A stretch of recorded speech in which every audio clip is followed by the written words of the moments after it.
Yes, everybody, welcome back to the morning call section. This is a place where we get to talk about different stories that are circulating, give a few insights on what we think about them, and also get an opportunity for you guys to get informed. So starting off on the local scene, we're going to be talking about why Google investment in Rwanda is a huge deal. So Rwanda is currently exploring various areas of competition and cooperation with American tech giant Google to accelerate the country's digital transformation. So the development will touch several areas, including a flagship fintech innovation program, startup and developer ecosystem, as well as digital skilling. Other areas of mutual interest include digitization of SMEs, places, and arts and culture, and also policy cooperation. But how significant is this investment for the country's ambition to positioning itself as an innovation hub? So according to Esther Kunda, Director General Innovation and Emerging Technologies at the Ministry of ICT and Innovation, the flagship project will, amongst others, build on the current focus on fintech support. So she said that the program will be built on 3 pillars, including training and community building to support developers, incubation support for fintech startups, as well as corporate innovation to support the private sector to build and incorporate fintech in their institutional innovation. So Rwanda startups are going to be able to win big in various ways, while the initiative seeks to train a total of 500 Rwandans. At least 700 developers have already entered the program, said Kunda. So she went on to say that they are in Android mobile application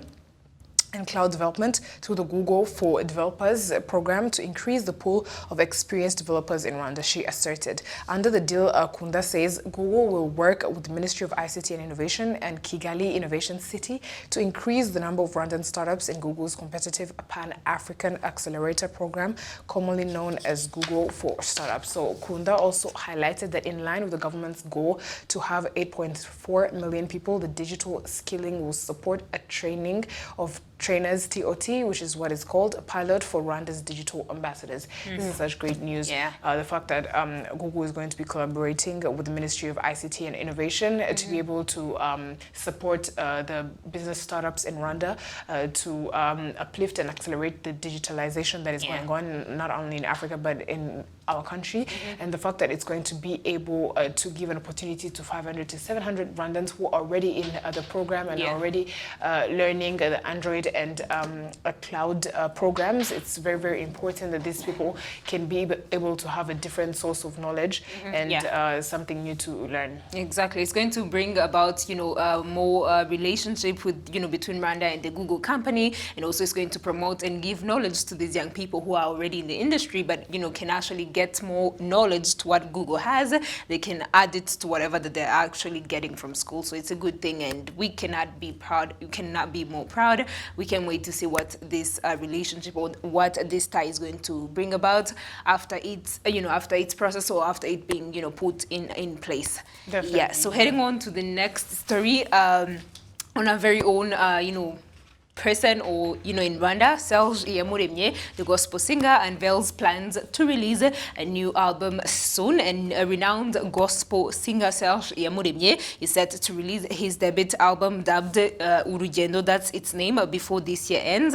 And the album represents his journey as a gospel musician as he celebrates his 10 years anniversary in the gospel music industry. He comes second after Bruce Melody. I mean, he's also celebrating his 10-year anniversary. So something is with 10 years. So the album will have 10 songs so far. That's what he says.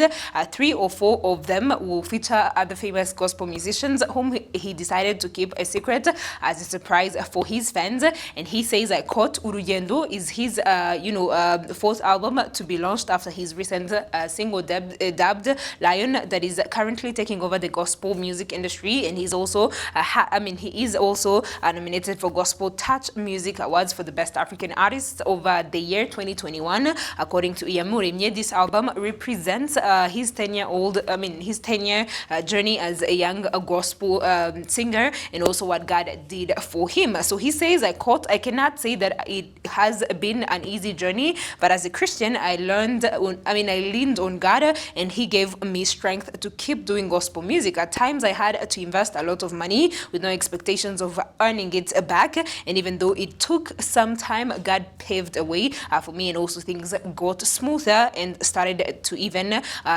earn some money compared to the past years, he said. So honestly, gospel, he continues to say, gospel music industry today has a lot of money, but I also think it is not better than it used to be in the past, because we used to take or to make songs expecting nothing to come out of it, but now some artists do music, gospel music, with the target of making money on their YouTube channels and wondering how much they will make from the iTunes rather than spreading the gospel. The love and passion of doing gospel music has declined a lot over the years. That's what he thinks. And Iyamuremye is mostly known for his songs like Biramvura, Yesaraje, Yesagarutse, Yari Njewe, and Ishimwe, among other songs that he has. And he joined the gospel industry in 2012, and his music has contributed a lot, and it has continued to see a boost ever since. And people who love gospel music, even Christians, know who he is, and his songs actually speak for themselves. Definitely. Yeah. Biramvura is one of my favorite songs from him. It's just a beautiful song. He has an amazing voice. Yeah. And he's recently married, I think.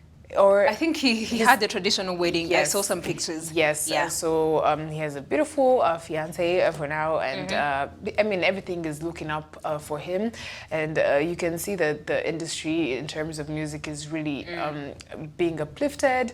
We talked about how people are celebrating their 10-year journey in music, and it's just an amazing thing. Yeah, I mean, 10 years are worth, celebrating, and for somebody who faced some hardships, as he said, and didn't give up, so he has more reasons to celebrate the 10 years. Definitely. Yeah, exactly. Yeah, so moving on to the last story, more on the international scene. The famous Adele, who just released her 30th album, not her 30th album, but I think this is her 5th album. She just released it on the 19th of November, and let me tell you guys, the music is dead on. Go hit it up on Spotify. I'm not her advocate, I'm just loving her music. You're a fan. I'm just a fan. So Adele says she'd rather not make music for the TikTok generation, which apparently was personal for someone here. TikTokers. She's attacking people. I mean, chill. It's It's okay. just her opinion. It is what it is. Yeah, so Adele is back. It's been 6 years since Adele dropped an album for her fans, and since then she has overcome so much. So after going through a tumultuous divorce and a successful weight loss journey, she looks amazing, by the way. The soulful singer put all her efforts into the 30 album, which is what it's named, and the world has welcomed her with open arms. So Adele recently shared that she wants to touch the lives of the people who listen to and relate to her songs, which might not include the TikTok generation. Adele spoke with Zane Lowe and revealed that she will happily make music for her generation. Other artists appeal to younger people. So she went on to say, if everyone's making music for the TikTok, who's making music for my generation? Who's making music for my peers? I will do that job gladly, Adele said. I'd rather cater to people that are on my level in terms of the amount of time we've spent on earth and the things we've been through. So I don't want 12-year-olds listening to this record. It's a bit too deep, which is very understandable. Yeah. What 12-year-old would understand the pain of divorcing the love of your life or having to deal with that for 6 years? So, but the 30 and 40-year-olds that are all committing to themselves and doing therapy, that's my vibe, because that's what I was doing in her time of need. So I'm more concerned with how this record can help them, she said. So one of the most popular tracks from Adele's album is To Be Loved, which is what I woke up listening to. Okay. Have you heard this song?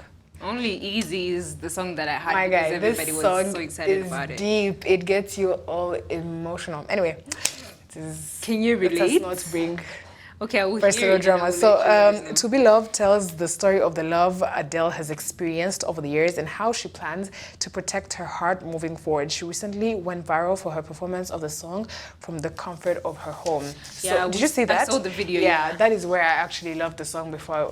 She posted that video before she released the album, and that made people get more anticipated for the album launch. It's like a 6-minute song. Yeah. But it's so passionate, and it has a lot of emotion, and it has basically all that she went through in like a nutshell, and she put it in her music.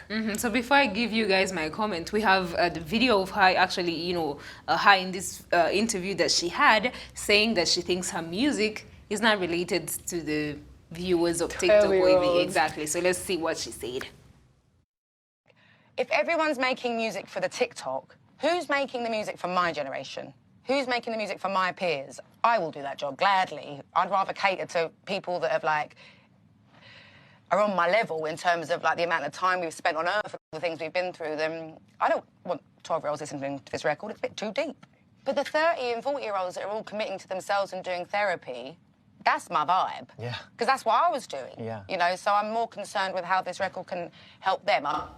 Now I understand. I actually thought that she was being offensive. No, she wasn't. She was offending people, but now I get why she said it. Because, you know, it depends on whatever music that you choose to make and the people that you're making it for. Target audience. Exactly, the target audience. And according to the story that she actually brings in every song that she sings, it is something deep and personal to the people who are already in relationships and who understand what relationships are. And do you get that right now, people who, artists who are making music for TikTok are many. And it's everywhere. So those that are making people... considering people's feelings. Making music for people who are going through hardships in terms of love, in terms of like self-care and mental health, they're not really many. So Adele is doing that gladly, and it's such an amazing thing. For the old generation like us. Yeah, the 30-year-olds like us. We will listen to that music. You didn't say that, but it is what it is. It's okay. Yes, so go hit that album up. You'll definitely know what we're talking about in terms of how amazing it is.